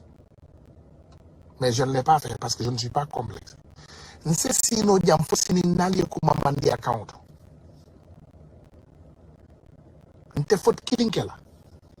Mi wayi joda do hajjango mi hala pula. Mi watta fot goto. La wata hunu yere ma kumbane ndaka na diga musuni kan kanenga. Nta fot bane nyana. Je peux rester ici jusqu'à demain vous parler en français. Je ne commettrai pas une faute. Wala bu ma ko commettre tamit di nga gis ne faute bu mineur la. Man naa fi toog ma lakk leen 20 lakk dara du ci dindi laaj leen ñoom liveurs yi bu ñu ñëwee ci biir live yi ñi ngeen jàpp nii di ma suqatoo ne leen ñu lakkal leen benn lakk la plupart de c'est des complexés dañu xat ci dara dañ leen tënk ci dara seen xol yi ñoo xat mënuñu supporter un Tounkara qui vient il a sa vie normale et il se bat pour son pays ils ne peuvent pas le supporter. Et c'est de la méchanceté loolu méchanceté la dinaa ñëwaat de parewuma de ndax xam naa ne tey coupe du monde la Maroc mi ngi joué moom mooy ñëw waaj a joué nii ak Portugal damay dem supporter sama xaritu marocain yi ndax mënuma leen bañ a seetaan ndax damaa bëgg football mais dinaa ñëwaat le président Ousmane Sonko ils veulent le sacrifier mes frères et sœurs Ousmane Sonko dañ ko bëgg a am luñ ko takkal procès moral boo xoolee ku mel ni Nabou Dash dañ koo yónni boo xoolee ku mel ni sama waa ji Kaliphone dañ koo yónni yooyu ñuy wax bàyyi leen di gaaw di jël dara ah nit ku ne loo xam rek sa digganteeg yàlla la man daal xam naa vidéo amul audio amul c'est parce que ils savent que loolu du information loolu nous on le savait déjà on savait qu'il y a pas de vidéo et il y a pas d'audio parce que Sidi Ahmed Mbaye et Adji Sarr ils ont déjà décalé ces caméras-là ñu yóbbu leen génne leen foofu Sambou Fulgance il dit tu as une faiblesse devant les femmes alhamdulillahi rabbil alamin ma maman est une femme Ma femme est une femme et j'ai des filles. Alhamdulillah, alhamdulillah. C'est le prophète Mohammed qui nous l'avait dit. Il a dit, aie pitié des filles. Merci beaucoup pour connaître. Parce que si, par exemple, tu penses que ma faiblesse, ça va me laisser marcher quelqu'un sur ma tête, tu te trompes lourdement. Je ne le ferai pas. Si tu veux prendre cette affaire de Gabriel Kane, tu la multiplies, il a une faiblesse. Arrêtez ces manipulations. Je suis une personne de bonne foi. J'ai une faiblesse avec tout le monde. J'ai une bonne foi. Voilà, maintenant, si vous voulez prendre mon foi et le changer, venez le changer. J'ai une bonne foi. Et Dieu, Ya Allah, merci pour le foi que tu m'as donné. Pour que je puisse partager avec mes frères, pour que je puisse sacrifier ma vie pour les autres.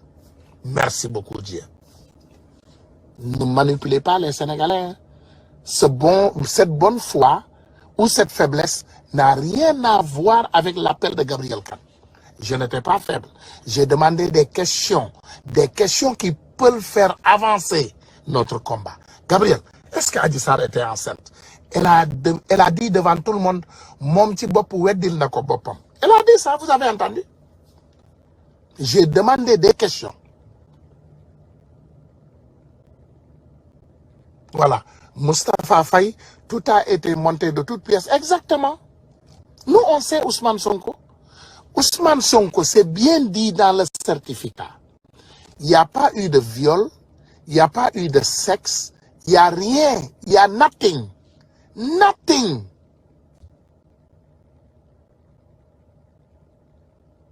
C'est ça la vérité. Dégloulen-moi encore, Sénégalais. Je pense qu'il y a beaucoup de monde qui se trompe de sentiments. Ousmane Tounkara. Je ne suis intéressé de personne. Ils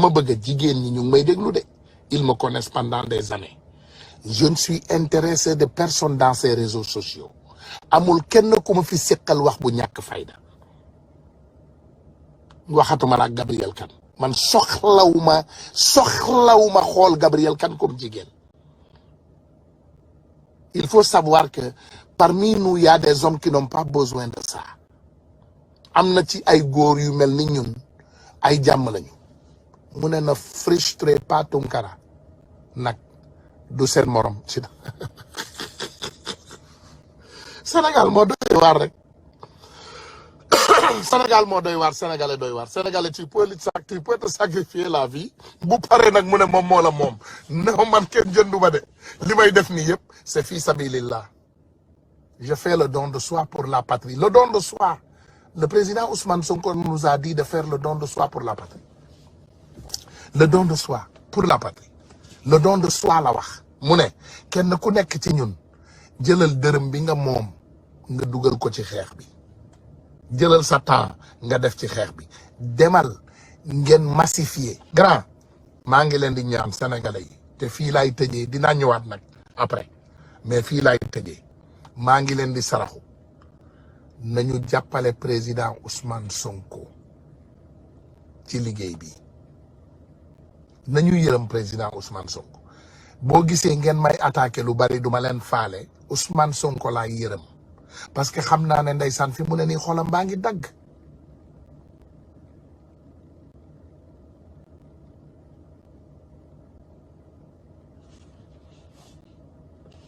mu ne tu taquines les kémites. Gassou, tu as vu au moins toi, tu es franc. Tu vois, je ne taquine pas les kémites. Les personnes que je taquine, c'est les personnes qui prétendent être des musulmans ou des chrétiens et nous infiltrer. Et maintenant, ils viennent et c'est des kémites et ils nous manipulent. Lolo, c'est ça que je ne tolère pas. Mais une personne qui est ce que la personne est, je la laisse avec ce qu'elle est. Parce que nous, on a ce qu'on appelle Suratul Kafirun. En islam, qui nous dit lakum dinikum waliya din. Chacun et sa religion et on les laisse. C'est Dieu qui décide. C'est Dieu qui prend la dernière décision. Donc je ne fustige personne dans leur religion. Je respecte le juif, je respecte le musulman, je respecte le chrétien et je respecte tout le monde. Même le PD, écoute-moi, hein, même le PD, la personne à 2 noms là, qui a un copain PD, je le laisse avec ce qu'il veut. Là-bas, loin de moi. Avec ce qu'il veut lui.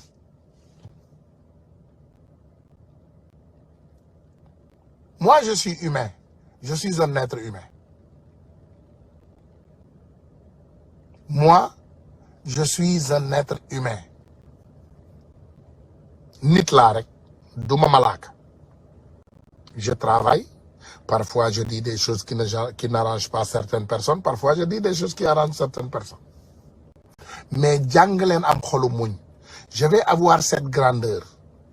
Je ne veux pas vraiment qu'on dérange ce débat. Ce débat n'est pas personnel. Battons-nous pour le président Ousmane Sonko.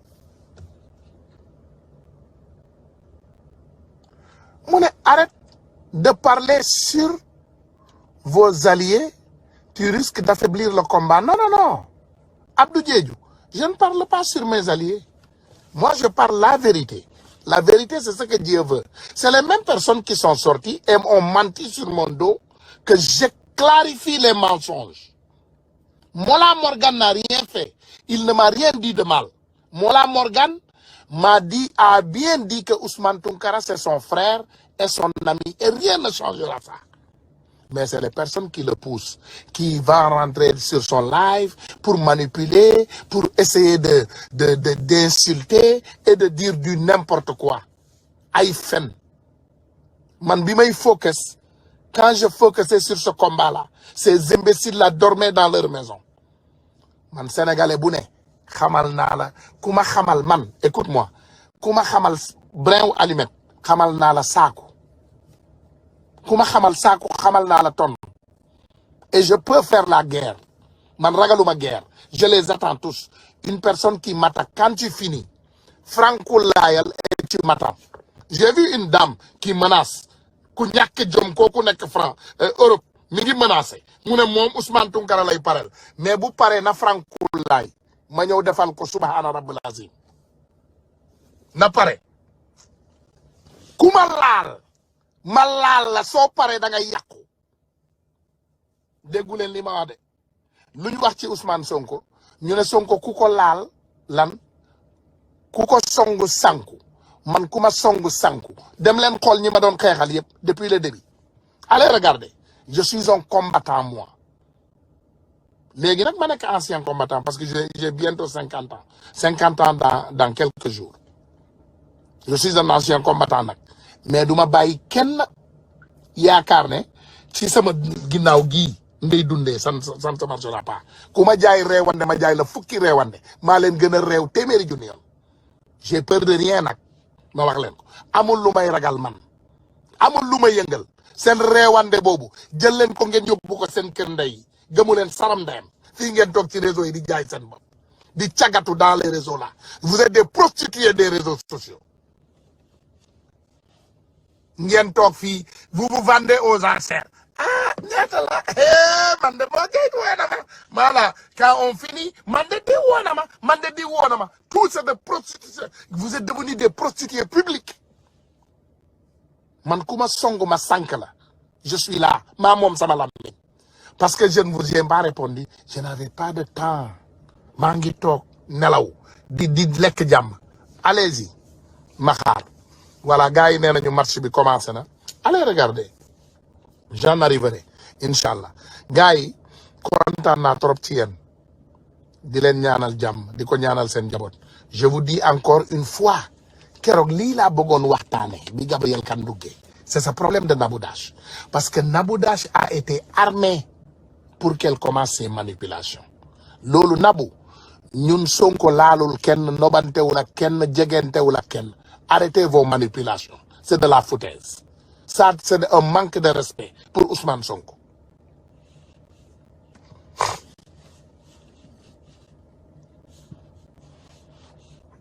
C'est ça la vérité. Arrêtez de manipuler les gens. Nabou Dash lay waxal de.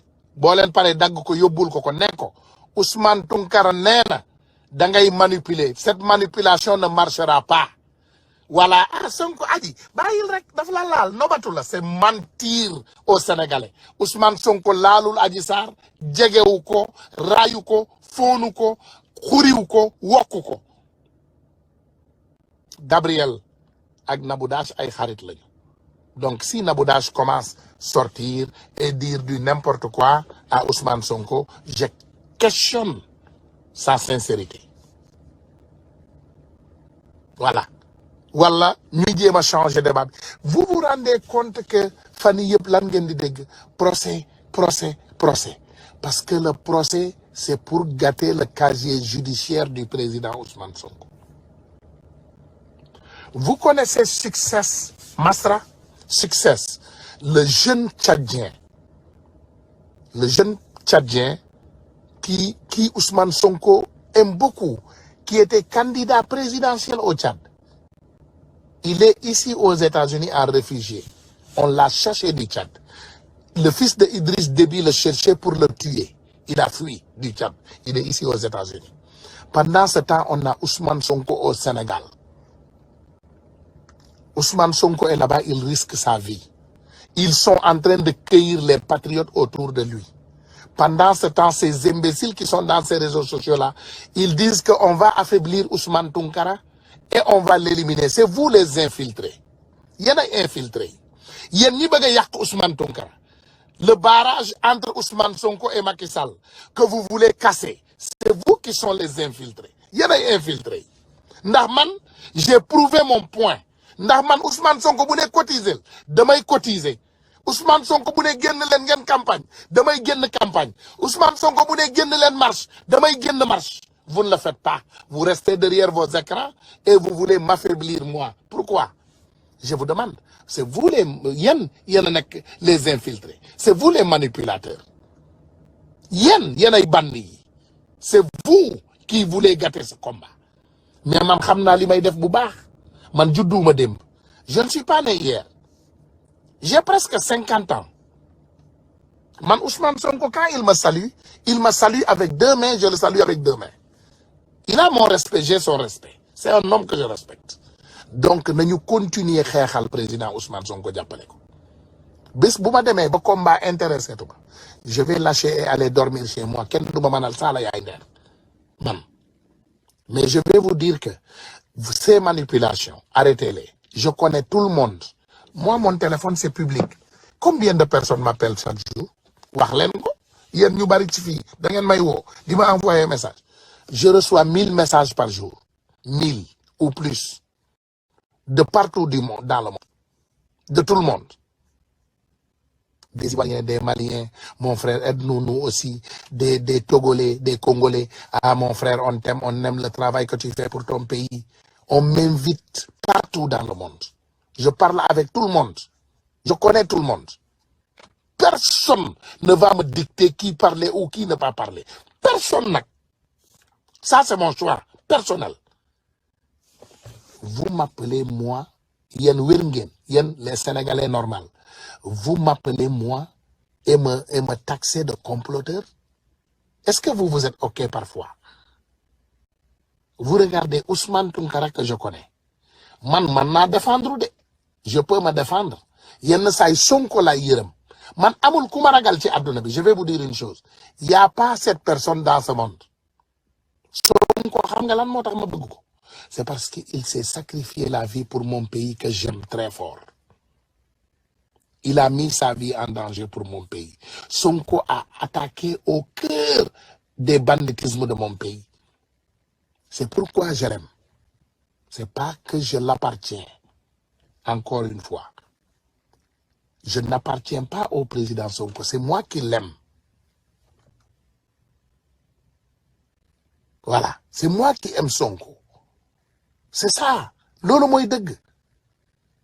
Si tu es faible devant les femmes, c'est ton problème.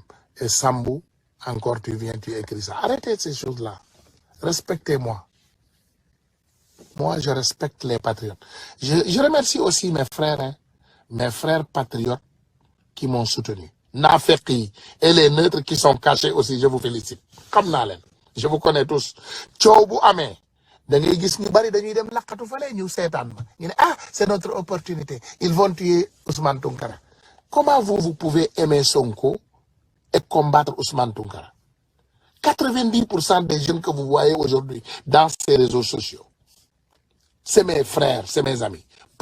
Exemple parfait, Anan TV, Cheikh Anne. Ça, c'est mon petit frère. Anan TV. Des personnes comme ça. C'est nous qui les ont instruits à ce combat. Combat B, on a amené les gens et on les a présentés à ce combat. Et ils ont aimé le combat parce qu'ils ont vu notre amour pour notre pays. Mais vous êtes lâches. Aujourd'hui, c'est moi. Demain, c'est qui? Demandez-vous la question. Tayman là. Soubakan là. Demain, vous allez faire face à qui? Demain, vous allez insulter Sonko. Combien de fois j'ai sauvé Sonko? Je vous ai dit, il faut croire à notre leader. Respecter notre leader. Tu ne peux pas mettre quelqu'un devant et tu questionnes ses décisions. Sonko, quand Sonko a fait ceci, vous l'insultez. Tout ce que Sonko a fait, vous l'avez fustigé. Et je me suis resté droit dans mes bottes. Et je vais continuer de rester droit dans mes bottes. Ça, c'est un choix. Je ne suis pas peureux. Moi, j'ai pas besoin de qui que ce soit pour exister. Parce que j'existe avant qui que ce soit. Je veux, moi, mandama indi sama dole diapale Sonko. Voici la différence entre moi et beaucoup de patriotes. Moi, je me suis créé, j'ai créé mon networking et je suis venu avec mon networking pour supporter le président Ousmane Sonko. Je ne fais pas partie de ces Sénégalais importants devant qui sont venus et qui ont déjà vu le président Ousmane Sonko installé et Sonko y a fini pour que les gens les regardent. Moi, je ne suis pas de ce genre.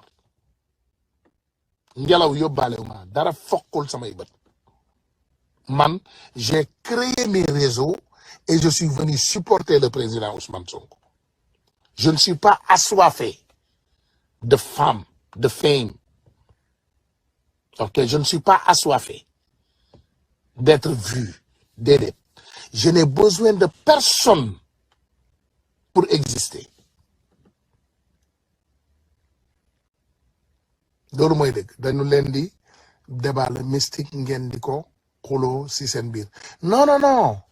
Mohamed Lamine Dia, ne faites pas ça. Ça n'a rien à voir avec mystique. On a un peuple immature. Et on a aussi des gens qui sont lâches. Et ils connaissent ce qu'ils font. Xam nañu ce qu'ils font. Ils savent ce qu'ils sont en train de faire. Ils sont en train de m'attaquer parce qu'ils se sentent intimidés par ma présence. Il y a des gens qui sont intimidés par ma présence. Man aouma YouTube. Moi, je ne mange pas d'argent de YouTube. Je ne mange pas d'argent de Facebook. Ça, c'est juste et clair. Que je vous le dise. Je reçois 0 francs. Écoutez, j'ai plus de pages que toutes les personnes. Je défie quiconque. Il faut leur dire de venir. J'ai plus de 300 pages sur Facebook. 300. On a plus de 1000 groupes WhatsApp. Même mes insulteurs, ils partagent sur nos groupes. Même mes insulteurs, hein, ils partagent sur mes groupes. Je vous montre des exemples, vous allez voir. Même mes insulteurs, ils partagent sur nos groupes. Même mes insulteurs, ok? Ils partagent sur nos groupes. Sur nos groupes, nos insulteurs. On en a tellement que il y a amul sax sens. On en a tellement que si, par exemple, tu suivais tout, ils partagent. Ils sont là. Ils partagent. Ils vont dans nos pages. Ils partagent. On les partage. On ne les bloque pas. On les laisse. Ils passent. Et si on refusait de le faire, on refusait de les confirmer, ils ne passeront pas. Je vais m'excuser parce que ce téléphone dont j'utilise pour le live, c'est le téléphone qui reçoit nos notifications. Ngen balma. C'est le téléphone qui reçoit nos notifications. Parce que je voulais vous amener pour vous montrer d'autres, quelque chose. Pour Ngen Gis. Voilà. Par exemple, si tu regardes, ici on te dit, qu'est-ce que vous voyez ici? Bourok. Vous voyez ici Bourok, le travail. On a ce groupe aussi. On a des groupes pour tous les noms du monde. Et on travaille pour le Sénégal. Et on n'est pas jaloux aussi. On n'est jaloux de personne. Parce que si je fais un live, tu peux le voir dans 300 pages. Donc multiplie 218 par exemple, par 300. Va multiplier. À vos calculatrices. Je ne suis pas en compétition. C'est pourquoi parfois, vous voyez, je n'aime pas attaquer certaines personnes. Parce que je suis 10 000 fois plus puissant qu'eux. Si je les attaque, je les élimine. C'est ça la vérité. Je ne les touche pas.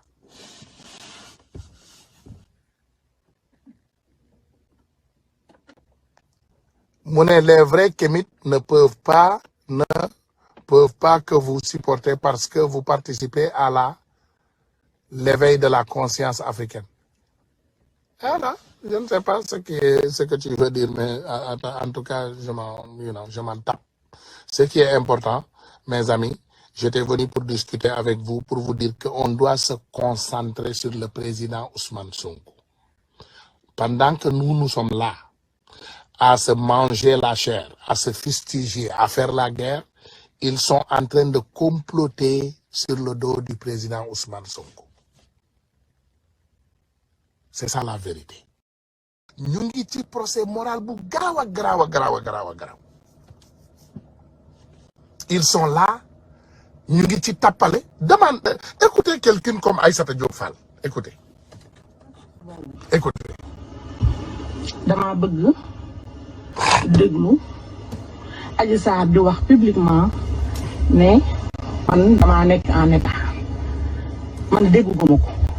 Li ma dégg mu koy wax mooy mosuma wax ne dama nekk en état. ba may laaj kan moom am man na ko ki nga xamante ne mooy Ousmane Sonko.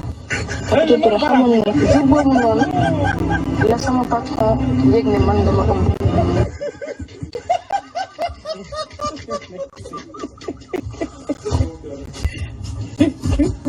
Est-ce que déglu ngeen kii? Est-ce que vous avez écouté une personne comme ça? Est-ce que déglu ngeen kii? Ngeen déglu ku mel ni Nabou Dash mënuma teg live Nabou Dash. Je ne peux pas mettre le live de Nabou Dash. Je ne peux pas le mettre. Parce que Nabou Dash, il s'est permis de marcher dans nos cerveaux. Elle est très suivie. Les Sénégalais la connaissent. Nabou Dash, c'est une amie intime de Gabriel Kane. Moi, Gabriel Kane, ni là. C'est des meilleurs amis. Elle marche dans nos cerveaux. Dès que vous Nabou Dash, vous n'avez pas Nabou Dash, elle est dans son travail. Nabou Dash, mingi def liggéeyam. Elle fait ce qu'elle peut. Parce que Sénégal dafa bari ay nandité, ay nit yoo xam ne dañu defee ne mën nañoo dox ci maayanu Sénégalais. Nabou Dash sort, elle nous dit, Ousmane Sonko de, Adji, muñel, Ousmane Sonko violé wu la, ñun ñëpp xam nañu. Waaw, loo leen sekk nag génn ko sekk bu la tëddee, voilà nangam, Nabou Dash da ngay fen. Ci ma Ousmane Sonko masul tëddee Adji Sarr. Et ça, on le sait. Pourquoi ngeen di manipuler l'opinion? Pourquoi vous manipulez les Sénégalais? Pourquoi vous marchez dans nos têtes? Pourquoi ngeen di fooye xelu Sénégalais? Pourquoi vous marchez dans nos têtes? Gis nañu avocat bu dem ci télé TFM mu taal carrément adduna bi yëpp di ko seetaan. TFM laa la wax de. Xam nga lu mu fa def? Mu jël audio bu ñu manufacturé. Audio boo xam ne Sonko mi ngi doon wax ci Macky Sall. Et merci choix yi bon, by the way, pour won leen ne man awma noonu ci combat bi. Man sama focus, c'est de libérer le président Ousmane Sonko de ses sorciers, qu'il soit candidat mu dem 2024 gagner ay élection. Waaye yéen bu ma leen toppee dinaa leen tegal vidéo bu leen di déglu loo ne ñoom seen sujet c'est de travailler jusqu'à ce que Ousmane Sonko ne pourra pas être candidat. Balaa may ñëw ci loolu ma tegal leen li nga xam ne moom mooy El Hadj Diouf, El Hadj Ousseynou Diouf ñun ñëpp ñu gis ko mu dem TFM di wone vidéo fen tapale sos adduna bi yëpp di ko seetaan sur un plateau de télé. Pape Ngagne Ndiaye xam ne El Hadj Diouf li muy teg nii c'est illégal, mais moom Pape Ngagne Ndiaye ba léegi mu jël affaire bi mu teg ko mu indil ñu caay-caay bi pour lan, pour tout simplement manipuler les opinions. Nañu dem ñu déglu ko. Voilà jërëjëf Souaïbou Souaïbou voilà lii boo ko defoon man ci sama audio yi dina ma neex lool. xam ngeen audio yi ñu dagg wala ñu débé daax xam nañ ko, ñëw leen bismillah. waaw dafay indi benn vidéo boo xam ne démb takku soo bi maître El Hadji Diouf waxee ba pare. takku soo moo doon tontu maître El Hadji Diouf ci internet bi. takku show waaw. bul fàtte ni 6 mois ci ginnaaw. coow lii maître El Hadji Diouf yàlla yóbbu ko ca TFM naan déglu li Sonko wax. defoon nañ ko fii dafa waaw léegi dañ ko dagg dugalaat ko ci. loolu la moo doon tontu maître El Hadji Diouf. léegi maître nag victime la lu tax mu nekk victime nag. moom lañ bëgg lu tax mënoo woon indiwaat loolu. moom lañ indi boobu. waaw mais dañuy déglu di maître ba pare. d'accord télé ba mu dem wax dëgg yàlla ma jàpp ne télé bu crédible la. lam fa toog di ko wax ñu dem xooli premier élément bi lan la maître wax démb ca TFM. après ñu dellu si waat. écoutez ah. ñu wax mu ne danaa taal maa yore naa fii kii bi mu ne. il ment regarde mu ne. regarde. almet bii taal dëgg bi am naa ko. déglu leen lii regardez ça. am na béykat boobu. flagrant. kii il faut que moom kii moom Sénégal la bañ. Sénégal la bañ mu ngi nii mu ne almet bii taal dëgg bi am na ko. mu dégg mu wax mu ngi nii mu ngi nii maa la ko jox léegi. parce que sinon boo ko tegul dafay mel ni wax na ko. dama la ko tegal. mosuma dégg fenn fu Ousmane Sonko waxee ni almet bii taal dëkk bi yore naa. maa la koy tegal kii koy bu la gën a métti. maître maa koy tegal en attendant nga koy trouver. dama bëgg nga tontu ma ci leneen s'il vous plaît. léegi rek ma tegal ko léegi. sarax ma rek ma tegal ko dama gën. non amul sarax ma maître soo bëggee jàppoo nii dafay xaw a. non may ma minute. almet gi ma doon wër boobu ba léegi pour taal dëkk bi almet boobu jot naa ci. dégg ngeen leen léegi ñëwaat leen. loolu la maître yan woon démb yóbbu ko ca télé boobule jàkkaarloog Pape Ngagne Ndiaye gannaaw ba nag ñu indi leen vidéo bi nga xam ne mooy vidéo vrai bi defoon nañ ko fii ci Walfadjri mais xam nga maître nag ndax da koo gisut wala ndax day dof-doflu wala da ko rëcc ñu dem rëcc dellu si waat. ñu noonu lii mooy daggitu vidéo bi nga xam ni moom lañ gis ci internet bi partout ñu di ko partagé ñu ni daal waa ji wóoratul am na sax ay tiktokers yu ma gis ñu jël ko comme duo di wax ni kat ay la yéen ci Sénégal doon jublu pour bëgg koo fal ay mbiram wóoratul ñun nag dem nañ jeexi ba gis vidéo vrai bi fan la wax ji commencé Zak ba léegi ñu àndandoo dem xool wax ji fan la commencé après ñu dellu si waat. Coupe d'Afrique moment fort la temps fort la pour la jeunesse de ce pays waaye Macky Sall gañewul Coupe d'Afrique de peuple sénégalais moo gagné Coupe d'Afrique bu ko wax kenn askanale donte mooy président de la République dinañ ko ne félicitation waaye kenn ku nekk ci ñun war nañ ko wax mun a félicitation parce que kenn ku nekk supporté nga ñaan nga encouragé nga ñaq nga ci kanamu télé bi footballeur yi nag waxuma seen affaire mais comme temps fort jeunesse bi la mu ne am naa almet gi ma doon wër boobu ba léegi pour taal dëkk bi almet boobu jot naa ci. voilà mi ngi noonu Fatou Seye Ndir élément bi mi ngi nii. xam nga lii yaatu la lii mi ngi nekk. xam nga lii mooy lâcheté ci société.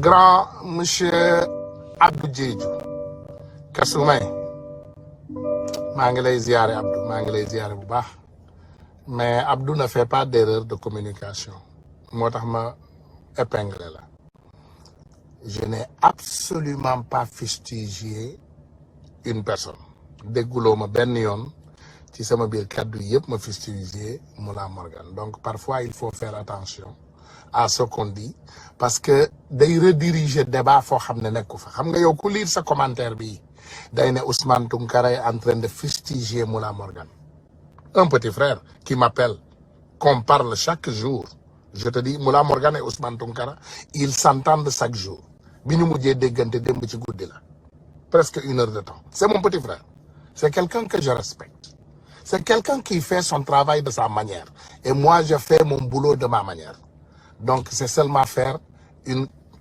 dañuy bëgg a indi clarifier foofu rek pour encore mu leer voilà donc il y a pas de fustiger Mollah Morgan merci beaucoup léegi ñu continuer ci waxtaan bi nga xam ne moom la ñu doon waxtaan gars yi man maa ngi ci focus 2024 de xam nga kañ laa tàmbali focus 2024 2022 bi mu tàmbalee laa tàmbali focus 2024 élection législative dafa jot ma campagne député yi ñu war a fal Sénégal yëpp ñu fal leen élection locale jot ñu campagne li ñu war a fal maire yi ñu war a fal yëpp ñu fal leen loolu moo am élection législative bi mu jotee fii ci Amérique man dama sol sama yére dem campagne amul nag sama xarit yi waa Pastef les braves dames que je connais comme ay Marie-Jeanne ay ñoom Aïcha Touré ay sama frères yi bari nañ fi ku lim juum la Grande Ndiaye ils sont là mais boo leen woowoon téléphone nga woowaa Pastef yëpp nga leen kan moo gën a campagne Ousmane Tounkara kenn mënul wàccee sama loxo ak grand Mame Thierno Ndiaye macha allah amul benn doomu aadama qui peut me descendre la main kan laa ko amel je le dois à qui man kan laa amel pour dem campagne je suis allé en campagne pour élire les députés du président Ousmane Sonko mais je ne le dois pas man ameluma kenn dara je l'ai fait par conviction man maa jël sama temps sama énergie sama essence sama xaalisu bopp ma daw ma dem xeex pour que le président Ousmane Sonko ait le maximum député et Yewwi Askan Wi loolu kan moo ma ci fekk ku ko mën a dindi waxal quand on appelle aux cotisations damay dem ma cotiser parce que c'est ce que le président Ousmane Sonko a besoin dafa ne ñu cotiser la dernière fois c'est le samedi passé ah le samedi passé la ñu doon def fundraiser ma dem yàlla dimbali ma woo sama benn xarit bu laa biir ma ne ko kaay nga laawee ñu biir écoutez-moi un patriote ma woo ko ma ne ko diw mu ne ma waaw ma ne ko kaay nga laawee ñu biir viens nous assister à notre fundraiser il est venu il a donné 9000 euros écoutez-moi hein 9000 euros parce que yéen ñi nekk Europe laay waxal euro ak dollar presque nii la léegi tête à tête il a donné 9000 dollars 4000 et l'autre 5000 promis 9000 dollars et moi je donnais 1500 dollars 500 et 1000 promis léegi yéen buñ leen di woo yéen ñi nekk Paris sama xaritu liveur yu baax yooyu yu yanj yooyu yu garaaw yooyu nga xam ne yéen toujours vous faites de grosses révélations ngir yàlla dem leen ngeen cotiser ci projet bi il faut cotiser mettre de l'argent lii mola te bu ñuy woote campagne ngeen génn campagne mbir mi yëpp du xaste rek xam nga rek toog ci ginnaaw télé di wax di xas keneen ki di wax di se conscientiser wonderful mais président Ousmane Sonko nee na ñu génn ñu dem defi ay porte à porte ñu wax nit ñi ñu enregistré wu pour voter te ba pare bu ñu leen enregistré loo pour voter ñu fexe aussi ñu cotiser parce que Pastef parti la bu amul xaalis bébé la dañ ko war a tette xam nga bébé boo ko juree sa biir kër nen na tuuti doo ko ne wuti liggéey da nga koy toppatoo mu màgg Pastef noonu la mel c'est un petit parti politique aujourd'hui qui est devenu un grand parti politique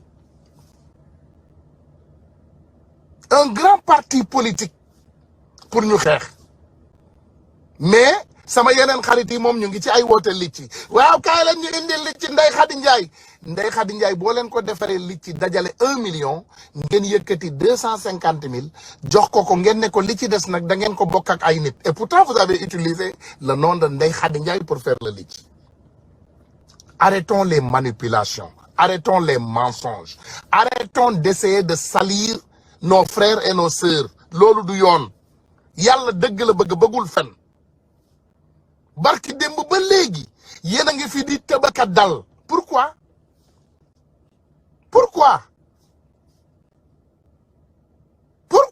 barki démb ba léegi ngeen nekk ci sama der bi man lu ma leen amee je vous dois quoi ay fen ay sos ay tappale Mollah Morgan taal na live am muy sama rakk ju baax mu ne leen vraiment il se sent dégoûté parce que y a Gabriel Kane qui m'a appelé dans un live j'ai participé avec mon frère Mollah voilà Mollah son téléphone était faible parce que déjà damay leeral dara mënuloo muter benn nit ci téléphone yéen ñaar ñëpp ci benn live bi ngeen ne y a un seul bouton de mute quand je mute Mollah damay muter sama bopp loolu mooy dëgg quand je mute Mollah damay muter Ousmane Tounkara donc mënumaa muter Mollah loolu mooy dëgg c'est ça la vérité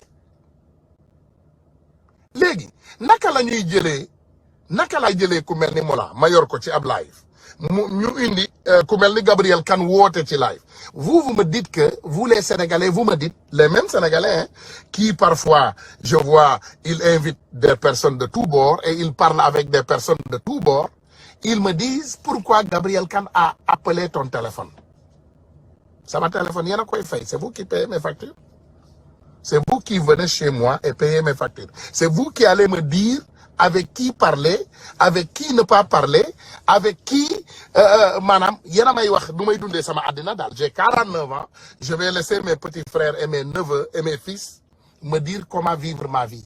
Je vais vous laisser. Auto bi ma jënd xam ngeen lu jar $100,000. Kan mo may jox $100,000 ci ngeen? Donnez, envoyez-moi $100,000. Allez-y. Envoyez-moi $100,000. Donnez, allez-y, envoyez-moi $100,000. J'habite dans un titre foncier. Boguma par parlo, boguma amna lo xamne mënuma ko won sénégalais yi parce que boguma xam nga boguma melni damay poukare ndax yalla bëggul ko poukare. Vous allez me donner l'argent? Non. Vous allez me changer la vie? Non. Tout ce que vous allez faire, vous allez rester derrière vos écrans, critiquer wa Ousmane Tounkara pourquoi Gabriel Kane woko yena ma mom. Yena ma mom, je appartiens aux Sénégalais. Je ne suis pas d'accord avec Gabriel Kane. Gabriel Kane, boko woyé 3h du matin, dina la né Ousmane Tounkara c'est mon ennemi. Mom néna man ennemi numéro 1 là. Parce que man mënuma and ak ko xamné da ngay comploter sur le dos des Sénégalais. Et j'ai dit à Gabriel Kane, clair et net, je pense que toi, tu es la plus grande comploteuse du Sénégal. Parce que Adji Sarr, tu ne peux pas être derrière elle avec les mensonges. Manulo nek ci ginnaw Adji Sarr ak ay fen. J'ai invité Gabriel Kane pour qu'on demande des questions très précises. Très précises. Très précises la wax. Madame Gabriel, Adji Sarr dafa biir. Gabriel, Adji Sarr amna dom. Gabriel, certificat médical bi lan mo ci né Adji Sarr dañ ko violer. Gabriel, Adji Sarr lim len wax ana film yi. Gabriel, Adji Sarr ana photo yi. C'est pourquoi j'ai laissé Gabriel Kane entrer ici.